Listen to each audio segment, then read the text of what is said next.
He went straight to the guys and told them that this was his camera bag.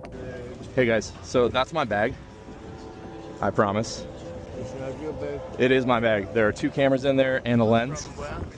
From like 2 stations away from here. You found it inside of a bicycle. If you're someone like me and you buy your equipment with your own hard-earned money, this is certainly going to be one of the greatest nightmares you can ever think of having yourself in. Imagine forgetting your camera bag outside your house, only to get into the house, do something for over like an hour or 2, and then you suddenly remember, where is my camera bag? And then all of a sudden you realize that, oh, okay, it's downstairs, and not just downstairs, it's outside. And then you get down, then you go check, and boom, the thing is gone. That is exactly the story of a YouTuber called Ben Hayes. He's a professional photographer. I freaked out when I actually followed how the story developed. And I pray that it never happens to me and it never happens to any professional out there, because camera gear isn't cheap. I promise you that it's not all doom and gloom, because at the end, he actually had all this equipment back, thanks to some amazing piece of technology that I'm going to be talking about. And this specific technology we are talking about here is the AirTags. Now, remember I said the camera suddenly disappeared. I mean, when he went downstairs, he couldn't find the camera. Then he suddenly remembers that he added an AirTag to his camera. He actually did a video where he kept an AirTag under this base plate and attached it to his camera. And this particular action proved to be the savior for the day, because it meant he could track and know exactly where the camera was located. Now, he took his phone, decided to track, and it was having a little bit of issues here and there. He jumped onto his computer, and straight away, he could see that the camera bag had left his vicinity few minutes after it was stolen. So he leaves the house and decides to trace to town to find exactly where this camera is located. So he gets to public places and he starts to search around, which led to him suspecting a few people here and there, because the way AirTags work, it doesn't specifically pinpoint the person. However, it has a hidden feature where sometimes you can even, if you are very close to the object, you can press and then it will ring and then you can hear. But in his case, he got a little bit lucky, because the camera bag we are talking about over here is somewhat unique, and so immediately he turned back, he saw the camera bag and knew exactly that this is his camera bag, because once again, a little bit of luck played here, because a lot of people around were not using such kind of bag. So he did something that I would not recommend that maybe some of you do out there. He went straight to the guys and told them that this was his camera bag. Hey guys, so that's my bag. I promise. It's not your bag. It is my bag. There are 2 cameras in there and a lens. From like 2 stations away from here. You found it inside of a bicycle. The funny part in all this is that the guy probably, after stealing it, just opened and got to know that there was a Hasselblad camera in there, but he didn't even know the specific models. He didn't have specific details. And so when he was asked what type of camera was there, he began to fumble. It's standard. Okay, what kind of camera's in there? Yeah. Yeah. Hasselblad. Okay, what else? What model? There's only a Hasselblad on this. Yeah, what lens is on it? I don't know. I don't care. I don't know about all this. See? Okay. See? Yeah, no. Hey, wait, before you do it. And so Mr. Bench immediately stepped in and told him exactly the kind of equipment that were in there, because he really wanted to open and now say, oh, this is the type of cameras that are in there. No, he prevented him from doing that. So now it was more or less like a game. Tell me what you have inside your bag, because I can tell you exactly what you have inside your bag. But if it's your own, how come you cannot tell me what is inside your bag? I don't know about all this. See? Okay. See? Yeah, no. Hey, wait, before you do it, there's a 38mm f2.5 lens. Okay. It's mine. I'm not. It's mine, I promise. Okay, but Okay. all that's in is what I find. Okay. So that's all there is. Yeah, I'm missing the other camera. Okay, the other camera's probably in your backpack though, because I have it right here. At the end of it all, it was left with some last piece of gear, and Mr. Bench could still see it, and he confronted him about that. And at this point, because he was close enough, he even threatened to play the sound so that the sound would play inside his bag. And the guy had to bring the stuff out finally. I literally followed you. 4 feet away. Listen, Okay.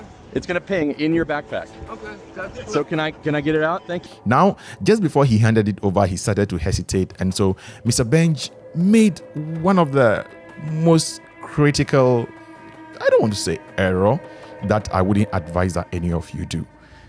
He actually offered to buy the guy lunch in exchange for the last piece of gear. And the guy's friends came up with an idea that he should give them money so that they can give him the last sort of gear.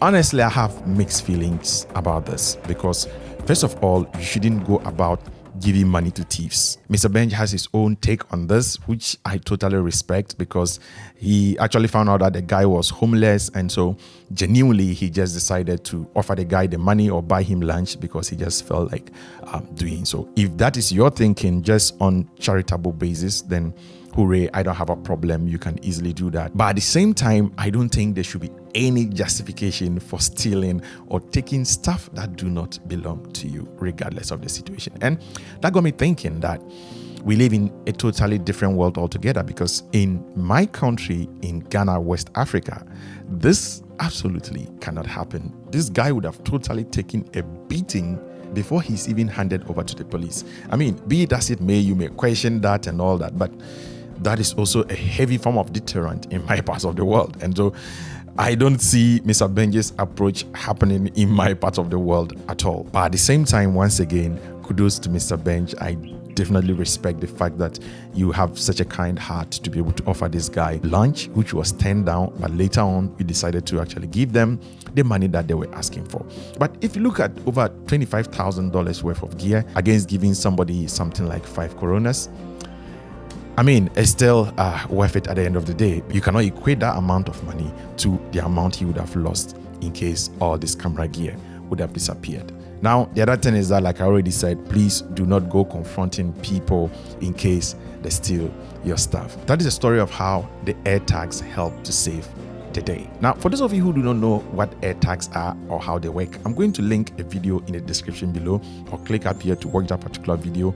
Basically, AirTags are just like small devices that you can attach to anything, and then you can track them from your iPhone. And trust me, for just this one particular reason, I am an Android user, but because of AirTags, from this particular Mr. Benji's experience, I'm definitely going to make the switch to iPhone, just because I wish to be able to AirTag or to put AirTags on every equipment or stuff that I own. Because guys, trust me, it's costly buying most of this gear, and in my part of the world, it's even extra difficult even getting access to this stuff. Trust me, I'm sold. And I would advise that if Apple ever gets to watch this video of this small creator here in Africa, that is me, then I would suggest to you, Apple, please reach out to Mr. Benj Haste, because he has created one of the best Apple product adverts for me of all time, because I'm totally sold. And if you go through the comment section of this video, you can even realize that, I mean, very established filmmakers like Who is Matt Johnson and so many others, just like me, are trying to order for AirTags just because of this experience. Because like I said, for most of us, it is not easy buying equipment, and so we don't want to lose them when we make such kind of investments. And how much does an AirTag cost in relation to a camera? So that is why we are all going to do that. But at the same time, guys, please help me talk to Sony, Canon, Lumix, and any other camera manufacturer out there that it is 2024, and we beg them, we plead with them that something as simple as this should be kept in every camera by default. After overpricing all these camera bodies, we need them to be safe. We need to be able to keep our own equipment and not lose them. So instead of buying an AirTag now and putting it attached to my camera, I would definitely willingly pay more for a camera body that definitely has something like this installed in it, where I can easily track or find my camera. Let me know your thoughts about all this in the comment section below. If you are seeing my face for the very first time, welcome. This is Africa Amaze channel. Over here, I do talk about cinematography, photography, editing, and all its related branches. If all this sounds interesting, I do much appreciate it if you do click on the subscribe button. Please make sure to do turn on the post notification bell so you are notified anytime I drop awesome content like this right here from the continent of Africa. If you really want to hear a detailed, uninterrupted version of this story, I have links to the actual video itself, which was posted by Mr. Bench on his YouTube channel, Bench Hest. I just hope I've not been massacring the name, but hey, let's see how it all goes. Go check out Mr. Benji's channel, and also do let me know what you think about this whole scary scenario in the comment section below. And I know, guys, it's been a minute on YouTube. I've not been consistent for a while now, but I'm going to be back very soon. I just came online to post this because, trust me, it's legit one of the scariest things. And so once I saw Mr. Benji's video, I decided to make this video so that we can have a discussion on this, and probably, who knows, if any of the camera companies ever sees this, maybe they may consider doing this thing, even though I'm just a little fish in a mighty ocean. Thank you so much for watching, and I'll catch you in the next one. Until next time, as always, guys, keep practicing filmmaking. Peace out.